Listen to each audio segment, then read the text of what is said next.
91వ కీర్తన చూద్దామండి.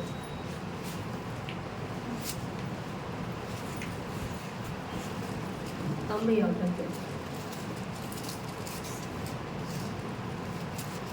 1వ వచనం నుంచి చదువుదాం. మహోన్నతుని చాటును నివసించువాడే సర్వశక్తి నీడను విశ్రమించువాడు. ఆయనే నాకు ఆశ్రయము, నా కోట, నేను నమ్ముకొని నా దేవుడని నేను యెహోవాను గురించి చెప్పుచున్నాను. వేటగాని ఊరిలో నుండి ఆయన నన్ను విడిపించును. నాశనకరమైన తెగులు రాకుండా నిన్ను రక్షించును. ఆయన తన రెక్కలతో నిన్ను కప్పును. ఆయన రెక్కల క్రింద నీకు ఆశ్రయము కలుగును. ఆయన సత్యమును కేడుమును డాలునై ఉన్నది. రాత్రి వేళ కలుగు భయముకైనను, పగటి వేళ ఎగురు బాణముకైనను, చీకట్లో సంచరించు తెగులుకైనను, మధ్యాహ్నమందు పాడు చేయు రోగముకైనను నీవు భయపడుకుందువు. నీ ప్రక్కన 1000 మంది పడినను, నీ కుడి ప్రక్కన 10,000 మంది కూలినను అపాయము నీ యొద్దకు రాదు. నీవు కన్నులారా చూచుచుండగా భక్తిహీనులకు ప్రతిఫలము కలుగును. చాలమ్మా. హల్లెలూయా, హల్లెలూయా. మహోన్నతుని చాటు నివసించువాడే సర్వశక్తుల నీడను విశ్రమించువాడు. ఆయనే నాకు ఆశ్రయము, నా కోట, నమ్ముకును నా దేవుడని నేను యెహోవాను గురించి చెప్పుచున్నానని ఇక్కడ కీర్తనకారుడు మాట్లాడుచున్నాడు. హల్లెలూయా. మహోన్నతుని చాటు నివసించువాడే సర్వశక్తుల నీడను విశ్రమించువాడు అంటే మనము దేవుణ్ణి ఆశ్రయించుట అని తెలుసుకున్నాం, అవునా కదా? మహోన్నతుని చాటు అంటే దేవుడిని ఆశ్రయించుట. దేవుడిని ఆశ్రయించుట అంటే ఏమనుకుంటారంటే, మేము మందిరానికి వస్తున్నాం కదా, వాక్యము చదువుతున్నాము కదా, ప్రార్థన చేస్తున్నాము కదా, మరి ప్రతి ప్రార్థనకి అటెండ్ అవుతున్నాము, వాక్యము చదువుతున్నాము, ప్రార్థన చేస్తున్నాము, అవసరమైతే అప్పుడప్పుడు కూడా పరిచర్లో పాల్గొంటున్నాము కాబట్టి మేము దేవుని యొద్దే ఉన్నట్టు, దేవుని కాపుదల మాకు ఉన్నట్టు అని అనుకుంటారు. కానీ అది కాదు ఇక్కడ దేవుడు చెప్పేది. మహోన్నతుని చాటున దేవుని ఆశ్రయంగా కలిగి ఉండుట అంటే దేవుని యొక్క చిత్తమును, నీ ఎడల దేవుని యొక్క ఉద్దేశమును మాత్రమే నువ్వు చేస్తున్నప్పుడు ఆ దేవుని యొక్క రక్షణ, కాపుదల నీకు ఉంటుంది. నువ్వు చాలా ప్రొటెక్షన్లో ఉన్నట్టు నువ్వు ఎప్పుడైతే దేవుని చిత్తం చేస్తావో దేవుని యొక్క కాపుదల నువ్వు చూస్తావు, దేవుని యొక్క ప్రొటెక్షన్ నువ్వు చూస్తావు, దేవదూతల సంరక్షణ నువ్వు చూస్తావు. నువ్వు దేవుని యొక్క చిత్తముని ఎడల ఏమై ఉన్నదో ఆ చిత్తములో నడుచుకుంటున్నప్పుడు అర్థమవుతుందా మీకు? దేవుని యొక్క చిత్తముని ఎడల ఏదియో తెలుసుకొని ఆ చిత్తము చేస్తున్నప్పుడు ఆ దేవుని యొక్క రక్షణలో నువ్వు ఉన్నట్లు, ఆ భద్రతలో నువ్వు ఉన్నట్లు నిన్ను ఏది కూడా ముట్టజాలదు. నువ్వు దేవుని చిత్తమును కాక నీ ఇష్టమును కానీ, మనుషుల ఇష్టమును కానీ, నీకు నచ్చినది కానీ చేసుకుంటున్నప్పుడు నువ్వు మందిరానికి వచ్చినా, నువ్వు ఎక్కడున్నా ఆయన భద్రత నుండి బయటకు వచ్చినట్లేదు. అర్థమవుతుంది? చాలా మంది నేను చర్చికి వెళ్తున్నా, నాకు ఎందుకు ఇలా జరుగుతుంది? నేను ప్రార్థన చేస్తున్నాను కదా, నేను కానుకలు ఇస్తున్నాను కదా, నేను దశభాగాలు ఇస్తున్నాను కదా, ప్రతి ప్రార్థనకి అటెండ్ అవుతున్నాను కదా, మరి నాకెందుకు దేవుని దీవెనలు రావట్లేదు? ఈ దీవెనలన్నీ నావే అంటున్నాడు కదా, అవి ఎందుకు కలగట్లేదు అంటే నువ్వు దేవుని చిత్తమును దాటి వెళుతున్నావు. దేవుని ఎడల నీ దేవునికి నీ ఎడల ఉన్న ఉద్దేశం ఏంటో తెలుసుకొని ఆ చిత్త ప్రకారం నువ్వు నడుచుకోవాలి. అర్థమవుతుందా? నువ్వు ఆ ప్రకారం నడుచుకుంటున్నప్పుడు ఆయన భద్రతలో నువ్వు ఉంటావు. ఆ ప్రతి ఆశీర్వాదానికి నువ్వు అర్హత కలిగి ఉంటావు. అందుకే నీకు తెలియకపోయినా కొంచెం ఆయన చిత్తం ఎరిగినప్పుడు నువ్వు వెంటనే లోబడి ఆయన చిత్తంలోకి రావాలి. నీకు దేవుడు చాలా విషయాలు చెప్తాడు. నువ్వు దేవుని యొద్దకు వచ్చిన స్టార్టింగే నీతో చాలా విషయాలు మాట్లాడుతూ ఉంటాడు. ఎక్కడి నుంచో బయట నుంచి స్వరాలు వినడం కాదు. నాతో ఎందుకు దేవుడు మాట్లాడట్లేదు, నేనెందుకు ఆ స్వరం వింటలేదు అనుకుంటావు. నీకేమి బయట నుంచి రావు స్వరాలు. నీలో ఎవరున్నారు? నీలో దేవుడు ఉన్నాడు. నువ్వు ఎప్పుడైతే యేసుప్రభువుని అంగీకరించావో, ఎప్పుడైతే ఆత్మను పొందుకున్నావో, పరిశుద్ధాత్మ దేవుడు నీలోనే ఉన్నాడు, నీతోనే మాట్లాడుతున్నాడు. నీకు ఎన్నోసార్లు దేవుడు చెప్పుకున్నాడా, ఇది ప్రార్థన సమయం కదా, ఇప్పుడు నువ్వు ప్రార్థన చేసుకో, ఇప్పుడు నువ్వు బయటికి వెళ్ళొద్దు, ఇప్పుడు నువ్వు పలానా చోటుకి వెళ్ళొద్దు, నువ్వు ఫ్రెండ్స్తో వెళ్ళొద్దు, నువ్వు పలానా చోట గడపొద్దు, ఇప్పుడు నువ్వు దేవుని సన్నిధిలో గడుపు, దేవుని సన్నిధికి ఇంపార్టెంట్ అని ఎన్నిసార్లు నీతో దేవుడు పరిశుద్ధాత్ముడు మాట్లాడలేదు? అది నువ్వు దాటుకొని ఎన్నిసార్లు నీ ఇష్టానికి, నీ శరీరానుసారమైన మనసుకి వెళ్ళిపోయావో ఆలోచించుకో. అది మాట్లాడుతున్నది ఎవరు? పరిశుద్ధాత్మ దేవుడు కాదా? నువ్వు అనుకుంటావు దేవుడు మాట్లాడు అంటావు, దేవుడి చిత్తమే నీకు చెప్పి ఆ ప్రకారం నేను దీవించాలని, ఆ యొక్క మార్గంలో ఉన్న ప్రతి భద్రత నీకు కల్పించాలని దేవుడు అనుకుంటే నువ్వు అది దాటుకొని వెళ్ళిన పరిస్థితులు ఎన్నో ఉన్నాయి. నీ మనసుకే నువ్వు చెప్పుకుంటూ ఉంటావు లోన అంతరంగానికి, ఏమని? కాదులే, వాళ్ళు ఏమనుకుంటారు, వీళ్ళు ఏమనుకుంటారు, మరి అక్కడ పరిస్థితి నీకు తెలుసు కదా, తప్పదు అని నీ మనసు లాగుతున్నా సరే నీ హృదయం లోపల నువ్వెన్నోసార్లు అది దాటుకొని వెళ్ళిపోయావు. కారణము నువ్వు బాహ్య పరిస్థితులకి, శరీరానికి లోబడి నువ్వు ఆ యొక్క దేవుని యొక్క భద్రత నుంచి బయటకు వచ్చేస్తున్నావని దేవుడు మాట్లాడుతున్నాడు. నువ్వు నిజంగా దేవుడు చెప్పినట్లు లోబడితే 100% నీ ఎడల బలమైన కార్యాలు జరుగుతాయి. చూస్తావు ఆయన భద్రత, ఆయన శక్తి అని దేవుడు మాట్లాడుతున్నాడు. ఆ చిత్తమును దాటి నువ్వు బయటకు వస్తే నీకు ఆ ప్రొటెక్షన్ ఉండదు. కానీ ఆ చిత్తములో నడిస్తే గనక సాతానుడి యొక్క ప్రతి ఉచ్చు నుంచి నేను విడిపించడమే కాకుండా ఆయన యొక్క ప్రతి ఆశీర్వాదానికి నువ్వు అర్హత పొందుకుంటావు. ఆయన యొక్క ప్రతి అద్భుత కార్యం కూడా నువ్వు చూస్తావు. అందుకే ఆయన చిత్తములో లేక నీకు ఆ భద్రత ఉండట్లా. నువ్వు ఆయన చిత్తములో లేక ఆయన ప్రొటెక్షన్ నువ్వు పొందుకుంటున్నా, ఆ చిత్తములో లేక ఆశీర్వాదాన్ని నువ్వు పొందుకుంటలేదు. కానీ నువ్వు నిజముగా ఆయన చిత్తాన్ని చేస్తే ప్రతి ఆశీర్వాదము నీదే. మహోన్నతుని చోట నివసించేవాడు, సర్వశక్తి నీడను విశ్రమించేవాడు, ఆయనే నా ఆశ్రయం అంటే, అవును నేను ఆశ్రయించేస్తున్నా, నేను చర్చికి వెళ్తున్నా, నేను వాక్యం చదువుతున్నా అనుకుంటున్నావు. కానీ నీ హృదయంలో ఆయన చిత్తం చెప్తున్నప్పుడు ఎంతవరకు నువ్వు లోబడుతున్నావు అని దేవుడు మాట్లాడు. హల్లెలూయా. ఒకసారి ఒక ఆమె అయితే, ఒక పాస్టర్ గారు నాకు ఒక ఆయన ఫోన్ చేశారంట, అయ్యా మా అమ్మాయి ఆఫ్ఘనిస్తాన్ జాబ్కు ట్రాన్స్ఫర్ అయిందంట, నాకు జాబ్ వచ్చింది, అక్కడికి వెళ్తానంటుంది, మీరు చెప్పండి వద్దని, నాకైతే ఇష్టం లేదు అక్కడికి వెళ్ళడం అని వాళ్ళ నాన్నగారు వాళ్ళ అమ్మాయి ఫోను కాన్ఫరెన్స్ కాల్ కలిపాడు. మాట్లాడమని పాస్టర్ గారు అడిగారంట, ఏమ్మా నీకు ఎక్కడొచ్చిన జాబ్ అంటే, ఆఫ్ఘనిస్తాన్ అండి, వెళ్తావంటే వెళ్తానండి అంటే, మరి దేవుని చిత్తం అడిగామంటే, ఇది దేవుని చిత్తమే, నేను దేవుని చిత్తమే అడిగాను, దేవుడే నన్ను వెళ్ళమంటున్నాడు, అందుకే నేను ఆఫ్ఘనిస్తాన్ వెళ్తాను, నా ఇష్ట ప్రకారం కాదంటే కరెక్ట్, నువ్వు దేవుని చిత్తమే చేయాలని ఆ కాన్ఫరెన్స్లో ఉన్న వాళ్ళ డాడీతో చెప్పంట. ఆ అమ్మాయి చేసేది దేవుని చిత్తం, మీరు చేయనివ్వండి, అది ఆమెకు దీవెన, అది ఆమెకు భద్రత, మీరు భయపడని అవసరం లేదు, దేవుడే ఆమె చిత్తం, ఆమె దేవుడి చిత్తమే చేస్తుంది కాబట్టి ఆయనే ఆమెకు కాపుదలు ఇస్తాడు అని ఆయనకి చెప్పాడంట. ఆయన తర్వాత ఆయన సంఘంలో ఒకసారి కొంతమంది దేవుని పిలుపు మేరకు వేరే దేశం వెళ్ళి సువార్త పరిచర్యకి వెళ్ళవలసి వచ్చిందంట. అప్పుడు దేవుడు ప్రేరేపించిన వాళ్ళందరూ టీమ్గా ఏర్పడి ఫ్లైట్ ఎక్కి ఆ యొక్క దేశం వెళ్ళి పరిచయం చేయాలి అనుకున్న సందర్భంలో అందులో ఒక ఆమె వాళ్ళ హస్బెండ్కి ఆమెకి వెళ్ళడం ఇష్టం లేదంట, ఫ్లైట్ ఎక్కడ ఊరు వెళ్ళడం పరిచయకి వెళ్ళడం ఇష్టం లేదంట, భయంగా అనిపించిందంట ఆయనకి.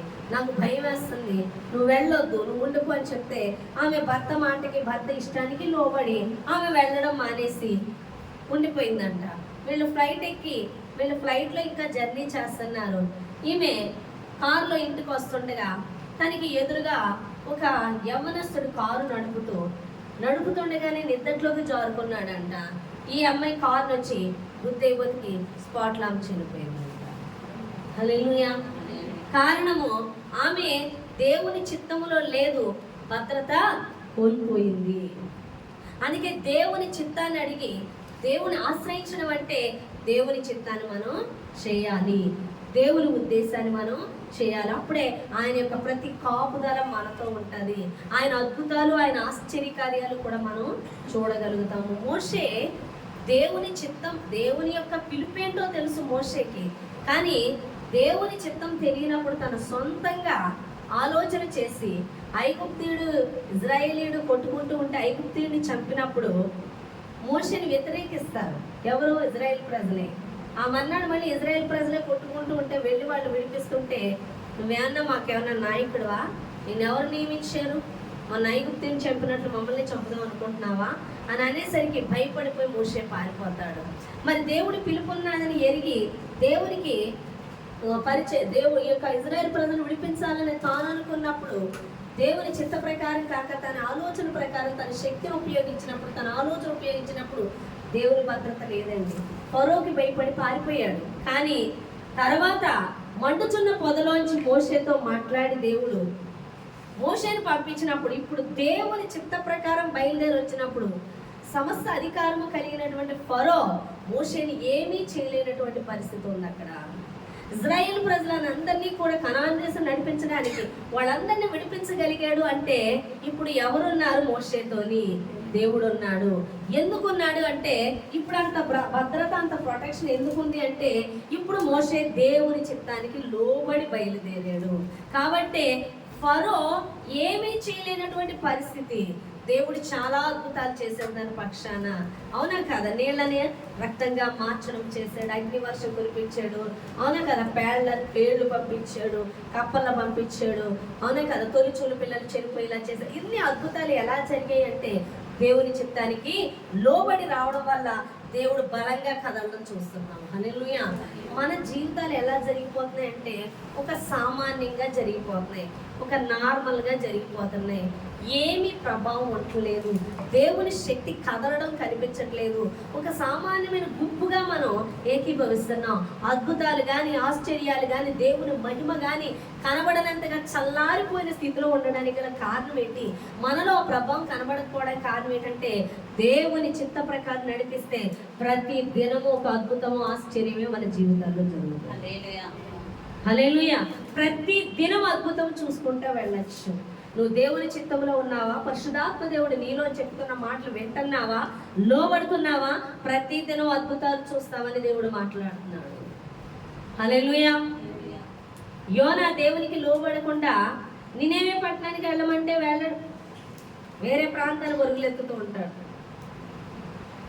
ఎప్పుడైతే వాడికి బయలుదేరి వెళ్తున్నాడో ఏం జరిగింది? పెద్ద తుఫాను మొదలైంది. ఎవరి నిమిత్తం మొదలైంది ఆ తుఫాను?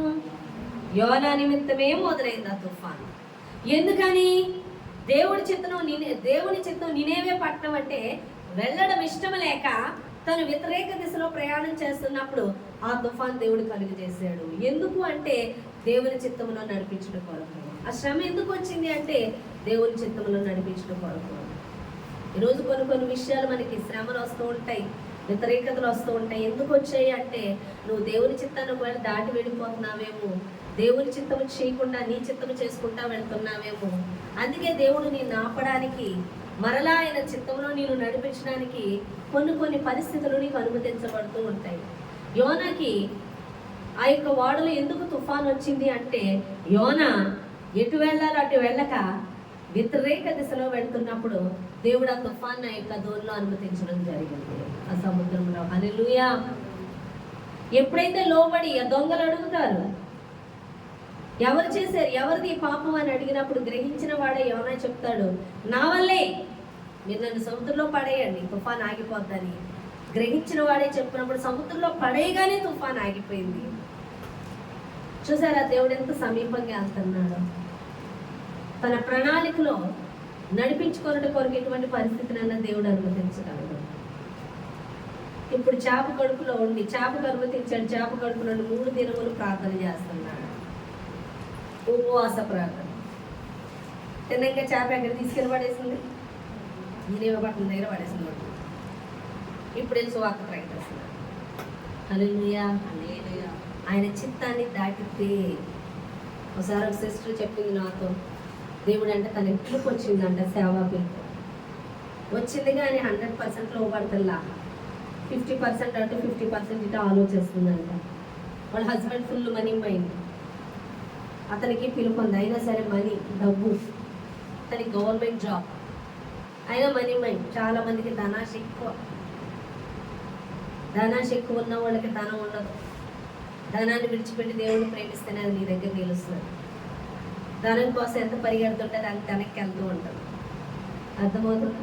ఒకసారి కేవీ జార్జ్ గారు చెప్పారు, ఒక ఆయన అంటే కానుక ఏదో తెచ్చి ప్రేరేపిస్తే దేవుడు ఎంత కట్టించాడంటే ఆ కట్ట తీసుకొని అది కింద పడేసి కాలుతో దొక్కాడు. ఆయన ఏంటి కాలుతో దొక్కుతున్నావు, అది ఏంటనుకుంటున్నావు, డబ్బు ఎంత విలువైంది అని అంటే ఆయన అన్నాడు, నీ దగ్గర ఉన్నప్పుడు దాన్ని నువ్వు విలువైన దాని కింద నువ్వు చూసావేమో, ఇప్పుడు నా చేతికి ఇచ్చావు, అది నాకు విలువ లేనిది, నా దేవుడే విలువైన వాడు.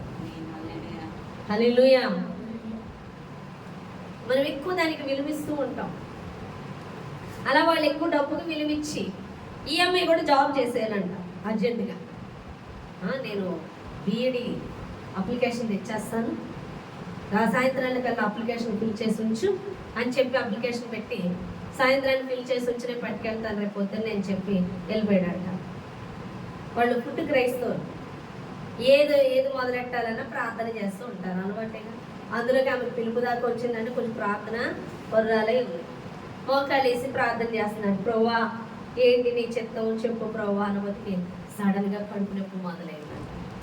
ఎంత విపరీతమైతే తట్టుకోలేకపోయిందంట కడుపు నొప్పి. వెంటనే హాస్పిటల్కి తీసుకెళ్తే ఈమెకి ఇమీడియట్లుగా ఆపరేషన్ చేయాలి, లేడీస్ ప్రాబ్లం తీసివేయాలి అని చెప్పారంట. ఇప్పుడు ఆపరేషన్ అంటే భయం, తనకి చాలా భయం అంట ఆపరేషన్ అంటే. ప్రభా నాకు ఆపరేషన్ వద్దు ప్రభా నువ్వు ప్రార్థన చేస్తుందంట. చేస్తుండగా పిలుపు గుర్తొచ్చినప్పుడు ఇది పిలుపు నిమిత్తమే నాకు అనుమతిస్తూ ఉంటే నేను ఇప్పుడే లోబడతా, నేను అప్లికేషన్ పెట్టను, నేను బిఏడికి వెళ్ళను, నేను ఈ పరిచర్యకి లోబడతానని చెప్పిన అరగంటకే ఆమెకు నార్మల్ అయిపోయింది. ఏ మెడిసిన్ అవసరం లేకుండా, ఏ హాస్పిటల్కి వెళ్ళని అవసరం లేకుండా సంపూర్ణంగా తగ్గిపోయిందంట.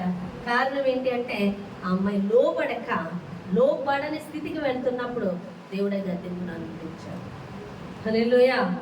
వెంటనే ఆమె పరిచర్యకి లోబడి తను అప్పగించుకుంది. ఎందుకు ఆ భద్రత కోల్పోతామంటే దేవుని యొక్క మార్గంలో లేనప్పుడు ఆ భద్రత కోల్పోతాము.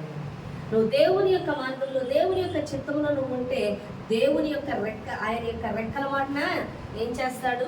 4వ వచనం, ఆయన తన రెక్కలతో నిన్ను కప్పును, ఆయన రెక్కల క్రింద నీకు ఆశ్రయము కలుగును, ఆయన సత్యము కేడెమును డాలునై ఉన్నది. హల్లెలూయా. ఆయన రెక్కలతో నిన్ను కప్పుతాడంట, ఆయన రెక్కల క్రింద నీకు ఆశ్రయము కలుగజేస్తాడంట. ఎప్పుడు అంటే ఆయన చిత్తమును నెరవేర్చినప్పుడు. పాత నిబంధనలో మనం సౌలు చూసినట్లయితే సౌలు కూడా దేవుని చిత్తమును నెరవేర్చేవాడుగా ఉండడు, కానీ దేవుని చిత్తమును దాటేస్తాడు. నువ్వు యుద్ధానికి వెళ్ళి శత్రువుల యొక్క సంపదనంతటి నాశనం చెయ్యి, నువ్వు ఏది అందులో ఆశించక అని చెప్తే యెహోవాకే బలి అర్పించడానికి గొర్రెలు బలిష్టంగా బాగున్నాయని చెప్పి వాడిని తీసుకొస్తారు. వెంటనే దేవుని చిత్తం ఎప్పుడైతే దాటాడో ఆ భద్రతను సౌలు కోల్పోయాడు. దేవుడు అభిషేకాన్ని తీసివేశాడు. దేవుని చిత్తాన్ని దాటి వెళ్తున్నప్పుడు నువ్వు కోల్పోయేదేంటో తెలుసా? అభిషేకం. ఆ అభిషేకమే నిన్ను కాపాడుతుంది. అభిషేకము కలిగిన వాళ్ళని అపవాది ముట్టజాలడు. అర్థమవుతుందా? అందుకే ఆ అభిషేకాన్ని మనం కాపాడుకోవాలి, అభిషేకాన్ని పొందుకోవాలి. ఆ అభిషేకం ఎవరికి ఇస్తాడు అంటే దేవుని చిత్తానికి నువ్వు లోబడినప్పుడు, దేవుని చిత్తం చేయడానికి నువ్వు సిద్ధపడినప్పుడు ఆ అభిషేకం, ఆయన చిత్తము చేయాలంటే నీవు చేయలేవు, కేవలం ఆయన అభిషేకమే నిన్ను చేసేలా చేస్తుంది. ఆ అభిషేకాన్ని నువ్వు పొందుకోవాలి. అభిషేకం నీ మీద ఉన్నంతసేపు అపవాదిగాడు నిన్ను ముట్టజాలడు. హల్లెలూయా. కాబట్టి సౌల్ని అభిషేకించుకున్నాడు దేవుడు, కానీ దేవుడి చిత్తమును చేయనప్పుడు అభిషేకాన్ని కోల్పోయి తన మీద దురాత్మ రావడం మొదలు పెట్టింది. ఇప్పుడు ఈ అభిషేకం ఎవరి మీదకి వెళ్ళింది? దావీదు మీదకి వెళ్ళింది, లోబడేటటువంటి దావీదు మీదకి. హల్లెలూయా.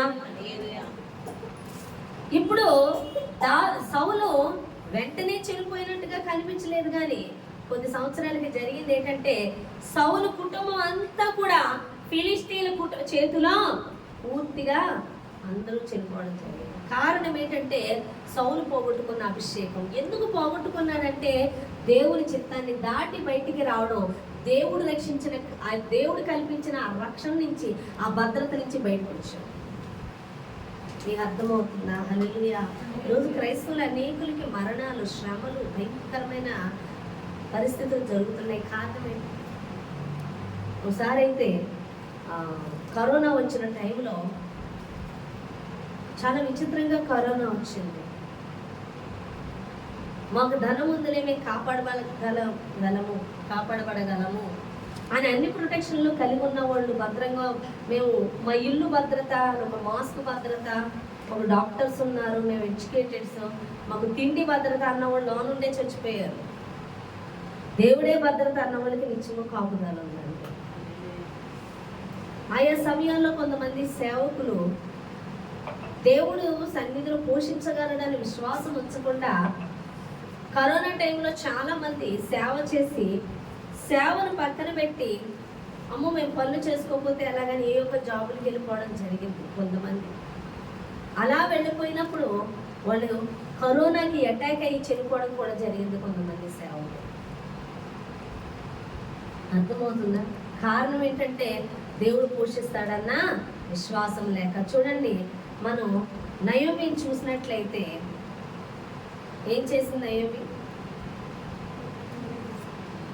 బెత్లెహేములో కరువు వచ్చిందని మోయాబు దేశానికి వెళ్ళిపోయాడు. అవునా కదా?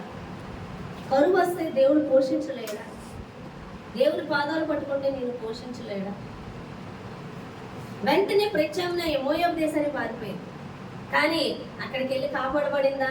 తన భర్తను పోగొట్టుకుంది, తన 2 బిడ్డల్ని పోగొట్టుకుంది. కారణం ఏంటంటే బెత్లెహేమును విడిచి, రొట్టెల ఇల్లు బెత్లెహేము అంటే అక్కడ కరువు వచ్చింది. తమ అపరాధములు సరిచేసుకోవడానికి బదులు ఆ ప్లేస్ వదిలి మోయాబు దేశానికి వెళ్ళిపోయింది. తన కుటుంబం కాపాడుకోవాలనుకొని ఉన్న వాళ్ళందరూ అక్కడ బాగానే ఉన్నారు. ఆ దేశాన్ని విడిచి, ఆ బెత్లెహేమును విడిచి వచ్చిన ఈ యొక్క నయోమి కుటుంబమే చెదిరిపోయినట్లుగా మనం చూస్తున్నాం. తన భర్తని, 2 కొడుకుల్ని కూడా కోల్పోయింది. ఎందుకు అంటే దేవుడు ఉండమన్న స్థలము నుంచి బయటకు వచ్చింది, భద్రతను కోల్పోయింది అని దేవుడు మాట్లాడుతున్నాడు.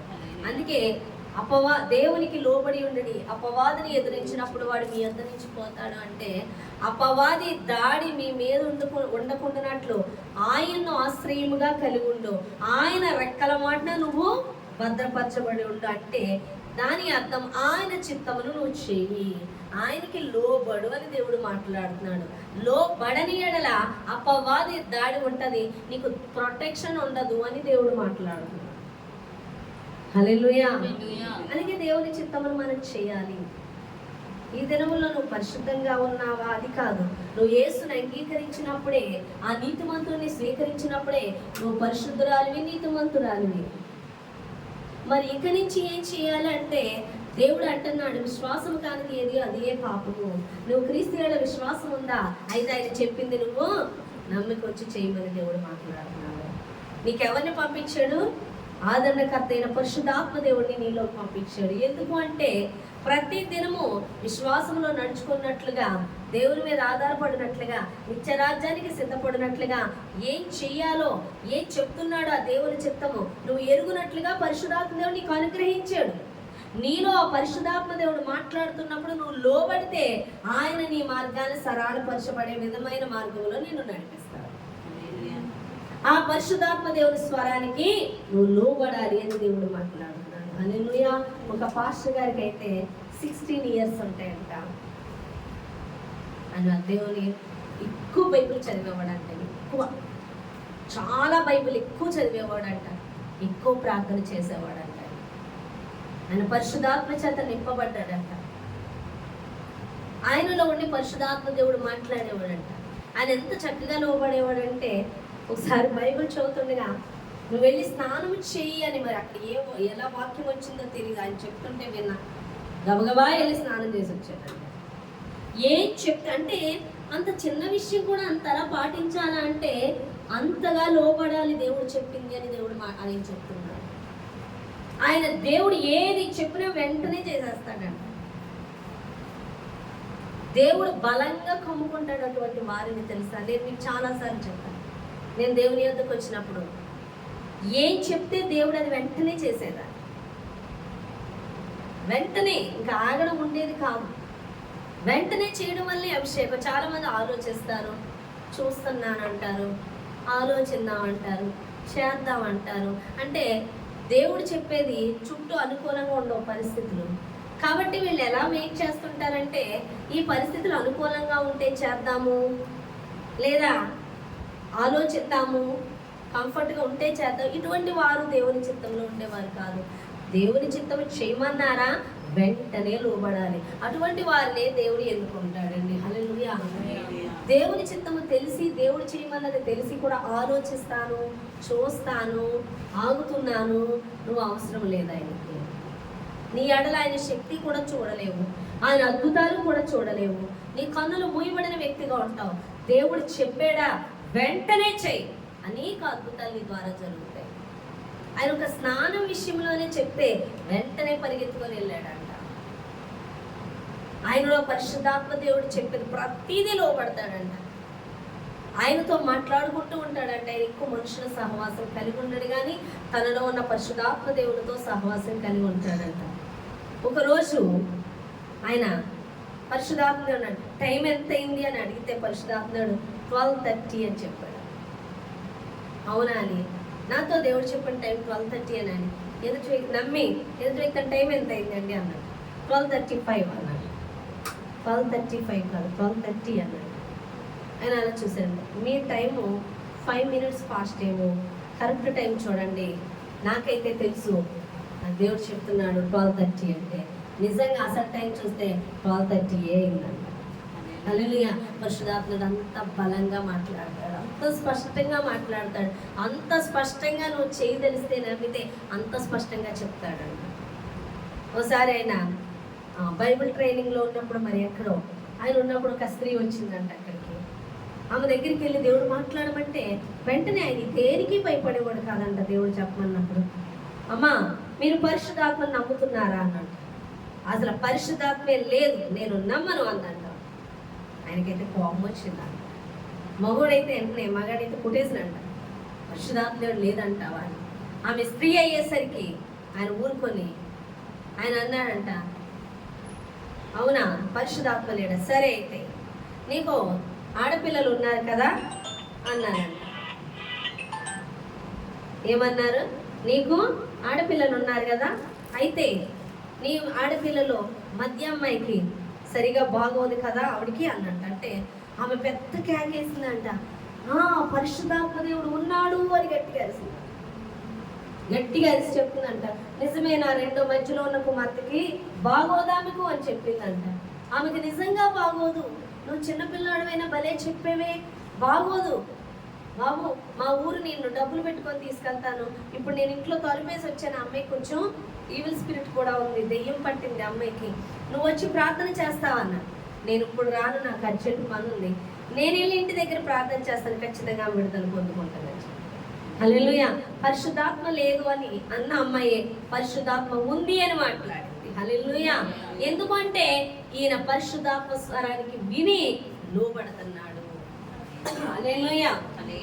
ఈరోజు మళ్ళా పరిశుద్ధాత్మ చెప్తుంటే ఎంతమంది లోబడుతున్నాం, ఎంతమంది లోబడి చేస్తున్నాం. చాలా మంది పరిశుద్ధాత్మ మనలో ఉన్న పరిశుద్ధాత్మ శక్తి కన్నా బయట ఉన్న దురాత్మలకే ఎక్కువ లోబడుతూ భయపడుతూ ఉన్నారు క్రైస్తవులైనప్పటికీ. దేవుని ఎరగని ప్రజలు అనేకులు అపవాది చేత వాడబడుతున్నారు. అపవాది శక్తిని ఈ భూమి మీద ప్రబలంగా పరిచయనిస్తున్నారు. అవునా కాదా? ఒక సినిమాకు ఒక మూవీకి వెళ్తారు, మూవీలో పనిచేసే అన్ని ఏంటి? అపవాది శక్తులే పనిచేస్తూ ఉంటాయి. అవునా? అసభ్య కార్యాలు, అసభ్యమైన డాన్సులు, అసభ్యమైన మాటలు, అసభ్యమైన చర్యలు, హత్యలు అన్నీ చూపిస్తే అది ప్రతిదీ కూడా చూడ్డానికే వెళ్తారు, కానీ అవి చేసే స్థితి దాకా వెళ్ళిపోతున్నారు. అనగా ఒకసారి ఒక మర్డర్ కేసులో అయితే అంట, ఓ పిల్లోడు మర్డర్ చేయాలంటే అన్ని యూట్యూబ్లో మర్డర్స్ని చూసాడంటే కొద్ది వారం రోజులు అనుకున్నాను. అంటే అవన్నీ చూపెట్టే వాళ్ళే కదా చూశాడు. మూవీ మేము తీసాం అంతే అంటున్నారు, కానీ దొంగతనాలు ఎలా చేయాలో అందులోనే చూపెడతారు. అనే కదా చంపడాలు ఎలాగో, అనే కదా స్త్రీలను అవమానించడం, స్త్రీలను బలాత్కారం చేయడం, అనే ఎలాంటి అసభ్యమైన డ్రెస్సులు వేసుకోవాలి అన్నీ అందులోనే చూపెడతారు. అవి చూసే వచ్చేస్తున్నావా? ఆమె అన్న షాపుల్లోకి ఆ డ్రెస్సులు దిగిపోతూ ఉంటాయి. అవునా కదా? ఆ అశ్లీల సంబంధమైన డ్రెస్సులు వేస్తూ ఉంటావు, ఆ అశ్లీల సంబంధమైన మాటలు మాట్లాడుతూ ఉంటావు, ఆ డాన్సులు కడుతూ ఉంటారు, ఆ పాటలు పాడుతూ ఉంటారు. అది అపవాది సంబంధమైన ప్రతిదీ కూడా ఈ భూమి మీద కనబడదిస్తుందా లేదా? వాళ్ళు చూసి విని వదిలేస్తున్నారా? అవి చేసేస్తున్నారు, వచ్చి ఇళ్లలో చేసేస్తున్నారు, చిన్న పిల్లల చేత చేయించేస్తున్నారు. అవునా కదా? అంటే దాని శక్తి ఎంత ప్రభావంగా పనిచేస్తుంది. దానివల్ల ఎన్ని కుటుంబాలు చెడిపోతున్నాయి, ఎంతమంది ఆడపిల్లల జీవితాలు చెడిపోతున్నాయి, ఎంతమంది యవ్వనస్తులు చెడిపోతున్నారు, చెడుదారులు పట్టేస్తున్నారు, వ్యసనాలకు లోనైపోతున్నారు. నీతి మోరల్ అంట ఇలాంటిది చేయకూడదని చేయించి చూపెడతారు సినిమాల్లో. ఆడు చేసేదే చూస్తున్నాడు కానీ మోరల్ ఎక్కడే తీసుకుంటలే. అవునా కాదా? చక్కగా చేస్తున్నారు, డ్రగ్స్ తీసుకుంటున్నారు. ఈరోజు ప్రపంచ వ్యవస్థ అంతా చెడిపోతుంది. అంటే సాతాను గారి ప్రభావం వాళ్ళు చూసింది వచ్చి వాళ్ళు చేయడం వల్ల స్ప్రెడ్ అయిపోతుంది భూమి మీద. అనేక మంది ప్రాణాలు కోల్పోతున్నారు, రోగాల బారి పడుతున్నారు, మరణానికి వెళ్తున్నారు, కుటుంబాల్లో కలహాలు వస్తున్నాయి. ఇవన్నీ ఎక్కడి నుంచి వస్తున్నాయంటే అపవాది శక్తి. ఈ అపవాది శక్తి అణచగలిగేది ఏంటో తెలుసా? ఒక్క దేవుని శక్తి. అపవాది శక్తిని అణచగలిగేది దేవుని శక్తి.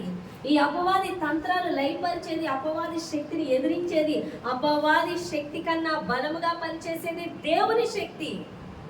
వారి ద్వారా అపవాది శక్తి పనిచేస్తున్నప్పుడు నీ ద్వారా దేవుని శక్తి పని చేయనిమ్మని దేవుడు మాట్లాడుతున్నాడు. నీ ద్వారా నా ద్వారా దేవుని శక్తి పని చేయనిమ్మని దేవుడు మాట్లాడుతున్నాడు. మనం ఏం చేస్తున్నామంటే వాళ్ళు మూవీ చూసి వచ్చేయట్లేదు, ఇన్వాల్వ్ అయిపోతున్నారు, అదే క్యారెక్టర్లు పోషిస్తున్నారు, అవే పనులు చేస్తున్నారు, అవే కార్యకలాపాలు ప్రభావంగా చేస్తున్నారు. కానీ నువ్వు బైబిల్ చదువుతున్నావు, కానీ బైబిల్ సంబంధమైన ఒక్క కార్యము కూడా ఈ భూమి మీద కనబడనివ్వటం లేదు. మీకు అర్థమవుతుందా నా మాటలు? వింటున్నారు, చదువుతున్నారు, చూస్తున్నారు, కానీ ఆ కార్యాలు మీరు కనబడనివ్వటం లేదు. ఎందుకు అంటే చూడండి, యేసు ప్రభువారు ఒక మాట అన్నారు. ఆయన వెళుతూ ఉండగా అంజూరపు చెట్టును చూసి అందులో ఒక్క అంజూరపు కాయ కూడా లేకపోవడం చూసి యేసు ప్రభువారు నువ్వు ఎండిపోవాలని శపిస్తా. అది ఎండిపోతుందా? ఎండిపోయాక మరలా సాయంత్రం వచ్చేటప్పుడు శిష్యులు అంటారు, ప్రభువా మీరు ఎండిపోవాలని, కానీ ఎండిపోయిందని చెప్తున్నారు. అప్పుడు యేసు ప్రభువారు అంటారు, నా మీద విశ్వాసం ఉంచి ఈ కొండను వెళ్ళి సముద్రంలో పడమంటే పడుతుంది. మీరు నా మీద నమ్మిక ఉంచినప్పుడు మీరు నాకన్నా అద్భుతాలు చేయగలరు అని దేవుడు చెప్తున్నాడు. అది నమ్మినప్పుడు నువ్వు ఏ కార్యమైనా చూడగలుగుతున్నావా? ఏ కార్యానికైనా నువ్వు ఆ అద్భుతము నీలో ఉన్న పరిశుద్ధాత్మ దేవుడిని నమ్మి విశ్వసించి ఆ అద్భుతాలు నీ ద్వారా జరుగునట్లుగా నువ్వు ఆజ్ఞాపిస్తున్నావా? ఆ శక్తి ఈ భూమి మీద కనబడనిస్తున్నావా? ఆ మహిమ, ఆ ప్రభావం అనేక ఆత్మలకు విడుదల కలుగునట్లుగా నీలో నుండి విశ్వాసము ద్వారా ప్రవహింపనిస్తున్నావా? చేయడమలా. కానీ దేవుని శక్తి చాలా ప్రభావంగా నీ చుట్టూ ఉంది. నీ నోట ఆజ్ఞాపిస్తే ఆయన కదలడానికి సిద్ధంగా ఉన్నాడు. నువ్వు నోట ఆజ్ఞాపిస్తే నమ్మి కదలడానికి ఆయన సిద్ధంగా ఉన్నాడు. కానీ నువ్వు నమ్మి ఏ మాత్రం కూడా అక్కడ పని జరిగించట్లేదు. నీ పెదవులను నీవు మూసుకొని ఉంటున్నావు, కానీ దేవుని శక్తి నీ చుట్టూ ప్రభావంగా ఉంది. ఎలా ఉంది అని నువ్వు అడిగినట్లయితే, ఈరోజు నువ్వు మందిరానికి వస్తున్నావు అంటే నిన్ను మందిరానికి రానివ్వకుండా ఆపడానికి సాతాను ఎప్పుడు కూడా సిద్ధంగానే ఉన్నాడు. నిన్ను రానివ్వడు, దేవుని యొద్దకి రానివ్వడు, అపవాదికి అది ఇష్టం లేదు. కానీ నువ్వు రాగలుగుతున్నావు, నువ్వు రావాలి అని దేవుడు తలంపు పుట్టగానే నువ్వు ఇక్కడికి రాగలుగుతున్నావు అంటే కారణం దేవుని శక్తి నిన్ను ఇక్కడికి రప్పిస్తుంది. అపవాది గాడి దాడి లేకుండా నీకు కాపు ధరించి ఇక్కడికి నడిపిస్తుంది. నువ్వు మందిరం దాకా రావాలని నువ్వు అనుకుంటున్నావు, నువ్వు రాలేను అనుకుంటే ఆగిపోతావు. నువ్వు రావాలి అనుకున్నప్పుడు సాతాను గాడు ఎన్ని ఆటంకాలు పెట్టినా దేవుడు నేను ఇక్కడికి నడిపించగలడు. ఎందుకంటే దాని శక్తి కన్నా దేవుని శక్తి అధికము. అర్థమవుతుందా? ఎవరి శక్తి కన్నా దేవుని శక్తి అధికము? సాతాను శక్తి కన్నా దేవుని శక్తి అధికం. అది నువ్వు ఎరిగి ఉండాలి. నువ్వు వెళ్ళాలనుకుంటున్నావా? వెళ్తావు, ఎందుకంటే దేవుని శక్తి నీతో ఉంది. కనాను దేశం ఇజ్రాయెల్ ప్రజలు తీసుకెళ్లాలని దేవుడు ఉద్దేశించాడు. దానికి నువ్వు సిద్ధపడ్డావా? తీసుకెళ్ళగలవు, ఎందుకంటే దేవుడు నీతో ఉన్నాడు. ఫరో బలవంతటి కన్నా దేవుని శక్తి ఎక్కువ. నువ్వు అది గ్రహించు. నీ నాటంగా వచ్చే శాతాన్ని, నీకు వ్యతిరేకంగా కలిగే శత్రువుని చూసి మాట్లాడుకో. దాని బలము కన్నా నీ దేవుని బలము గొప్పదని నువ్వు నమ్మితే ఆ కార్యం అక్కడ చూస్తావు అని దేవుడు మాట్లాడుతున్నాడు. లేదు, కనబట్టలేదంటే నువ్వు ఇక్కడికి వస్తున్నావు, నువ్వు దేవుని యొద్దకు వస్తున్నావు, నువ్వు వాక్యము చదవగలుగుతున్నావు, ప్రార్థన చేయగలుగుతున్నావు అంటే ఇవి చేయడం శాతానికి ఇష్టం లేదు. కానీ ఇవి జరిగించే విధంగా దేవుని శక్తి పనిచేస్తున్నప్పుడు నువ్వు ఆజ్ఞాపిస్తే ఇంకెన్ని కార్యాలు జరుగుతాయో నమ్మి ఆలోచించమని దేవుడు మాట్లాడుతున్నాడు. ఎంతమందికి అర్థమవుతుంది చెప్పే మాట? హల్లెలూయా. నువ్వు నమ్మడం లేదు, నువ్వు నమ్మితే కార్యము చూస్తావు. ఆయన ప్రార్థన చేసిన నీలో ఉన్న పరిశుద్ధాత్మ దేవుడు ఆజ్ఞాపించు అన్నప్పుడు ఆ పాస్టర్ గారు వచ్చి ఆ 14 సంవత్సరాల ఏజ్ ఉన్నప్పుడు ఇంటికి రాగానే గడియారం ముళ్ళు తిరగట్లేదు, ఆగిపోయింది. యేసునామములో గడియారం తిరగమని ఆజ్ఞాపిస్తున్నానంటే తిరిగింది. ఆజ్ఞాపిస్తే తిరిగింది. దేవుడు అంటున్నాడు, నాకు ఆజ్ఞాపించు. మీరు ఇలా కొండ నీళ్ళు సముద్రంలో పడమంటే పడుతుంది, మీరు ఆజ్ఞాపించండి చెప్తున్నాడా లేదా? హల్లెలూయా. యేసుకెళ్ళి లోయలోకి తీసుకెళ్ళాడా లేదా? ఎముకలు చూపించాడా? ఎండిన ఎముకలు. జీవము రావాలని ఆజ్ఞాపించమన్నాడు దేవుడు యేసుకెళ్ళతో. అది చెప్పనంతసేపు అవి ఎముకల కిందే ఉన్నాయి. కానీ దేవుడు ఆజ్ఞాపించమని కానీ ఆజ్ఞాపిస్తే అక్కడ ఎముకలు జీవాన్ని పొందుకున్నాయి. ఆజ్ఞాపించకపోతే ఆ ఎముకలుగానే ఉండిపోతాయి. ఈరోజు దేవుడు అంటున్నాడు, జీవం కలిగిన దేవుడు నీలో ఉన్నాడు. ఈరోజు నువ్వు మందిరానికి వస్తున్నావు అంటే శత్రు బలమంతటి మీద నాకు అధికారం కలిగి ఉంది. నువ్వు ఇన్ని కార్యాలు చూస్తున్నప్పుడు నువ్వు ఆజ్ఞాపించు. నీ ముందున్న పరిస్థితికి లొంగిపోకు, నీ ముందున్న పరిస్థితికి భయపడకు. నోటితో ఆజ్ఞాపించమని దేవుడు మాట్లాడుతున్నాడు. నువ్వు ఆజ్ఞాపిస్తే ఇటువంటి రోగమైన ఇటువంటి పరిస్థితి నీ నుంచి పోవలసిందే. దాన్ని హైలైట్ చేసి మాట్లాడుకో. దేవునికి వెంటనే లోబడు, వెంటనే అద్భుతాలు కూడా చూస్తావు. నువ్వు దేవుడు చెప్పాడా నీ హృదయంలో అది చేయమని వెనక తట్టు చూడకు. ఎవరి పర్మిషన్ వద్దు, అట్లీస్ట్ నీ పర్మిషన్ కూడా వద్దు. నువ్వు లోబడిపో, నువ్వు చెయ్యి. దేవుని అద్భుతాలు కూడా అదే విధంగా చూస్తావు. నువ్వు దేన్ని బంధిస్తావు అది బంధింపబడిపోద్ది. నువ్వు దేన్ని ప్రకటిస్తావు అది జరుగుతుంది. నువ్వు దేన్ని విడుదల చేస్తావు అది జరుగుతుంది. కానీ నువ్వు నీలో ఉన్న దేవుని కన్నా నీ చుట్టూ ఉన్న వారిని హైలైట్ చేస్తూ, నీ చుట్టూ ఉన్న పరిస్థితులు గొప్పగా చేస్తూ ఉంటే దేవుని శక్తి నువ్వు చూడలేవు అని దేవుడు మాట్లాడుతున్నాడు. హల్లెలూయా. కాబట్టి దేవుడు నీలో ఏది చెప్తున్నాడు అది వెంటనే చేస్తే ఆ దేవుని యొక్క కాపుదల కూడా నువ్వు వెంటనే చూస్తావు. ఆ దేవుని యొక్క రక్షణ కూడా వెంటనే చూస్తావు. ఆ దేవుని యొక్క ఆశీర్వాదం కూడా నువ్వు వెంటనే చూస్తావు. ఆ దేవుని యొక్క మహిమ నీతో కదలడం నువ్వు వెంటనే చూస్తావు. హల్లెలూయా.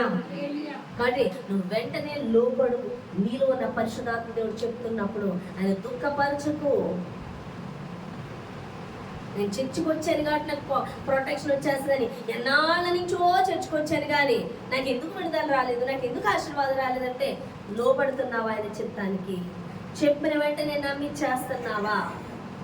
దేవుడు ఏది ఆజ్ఞాపించమంటున్నాడో ఆజ్ఞాపిస్తున్నావా? ఏది మాట్లాడమంటున్నాడో అది మాట్లాడుతున్నావా? ఏది చేయమంటున్నాడో అది చేస్తున్నావా? లేదా నీకు కంఫర్ట్గా ఉన్నది మనుషులు ఏమనుకుంటారో అని సిగ్గుపడి, మనుషులు ఏమంటారో అని భయపడి వాళ్ళకు అనుకూలంగానో నీకు అనుకూలంగానో నడుచుకుంటూ వెళ్ళిపోతున్నావా? అందుకే దేవుని శక్తి గల కార్యాలు చూడట్లేదు. నువ్వు ఒక ప్రత్యేకమైన వ్యక్తిగా లేవు, ఒక చల్లారిపోయిన ఒక సామాన్యమైన జనాంగంలో నువ్వు ఉన్నావు.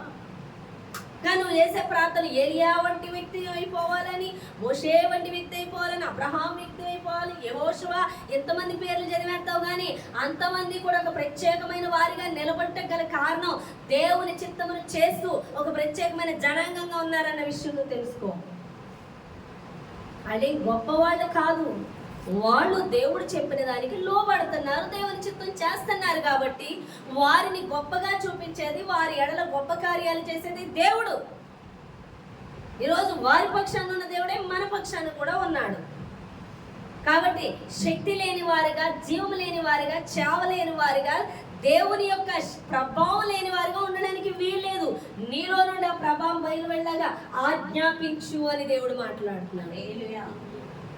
పరిస్థితులు చూసి నువ్వు అణిగిపోకు, పరిస్థితులకు ఆజ్ఞాపించు. పరిస్థితులు కలుగజేసేది దుష్టుడు, అది చెప్పి నువ్వు దేవుని కార్యాలు ఆపేకు. అది నీ నుంచి తొలగిపోవాలంటే దేవుని కార్యమే అక్కడ నెరవేర్చబడాలి, దేవుని మహిమే అక్కడ దిగాలి, శాతాను మహిమ అక్కడ పని చేయకూడదు అన్న రోషము నీలో ఉండాలని దేవుడు మాట్లాడుతున్నాడు. ఇంకోసారి దేవుడి కార్యం మొదలు పెట్టేటప్పుడు అది ఆపు చూపడానికి శాతాను ఒక అడ్డు నీకు వేస్తుంది, వేసిన వెంటనే నువ్వు లొంగిపోతున్నావు. అప్పుడు శాతాను ప్రభావం అక్కడ కనబడుతుంది. నువ్వు దేవుని బిడ్డవు రోషముగా నిలబడాలంటే, అక్కడ దేవుని ప్రభావం పని చేయాలంటే నువ్వు నిలబడి శాతానికి వ్యతిరేకంగా ఆజ్ఞాపించు. ఖచ్చితంగా ఆయన మహిమ గల కార్యం చూస్తామని దేవుడు మాట్లాడుతున్నాడు. వాడి మహోన్నతుని చోట నివసించడం అంటే ఆయన ఆశ్రయించడం అంటే చర్చకొచ్చడం ఒకటే కాదు, దేవుని చిత్తము చేయడము అని దేవుడు మాట్లాడుతున్నాడు. దేవుని చిత్తము చేస్తేనే ఆయన ఆశ్రయించిన వారం అవుతాం.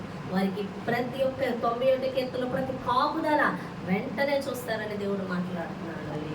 అటువంటి వారికి భద్రత, క్షేమము. ఈ లోకంలో అపవాదం ఈజీగా సాతాను రాజ్యం కట్టబడకుండా దేవుని రాజ్యం కట్టబడాలంటే దేవునికి 100% లోబడు. ఈ పక్షణ అద్భుతాలు, ఆశ్చర్యాలు బలంగా జరుగుతాయని దేవుడు మాట్లాడుతున్నాడు.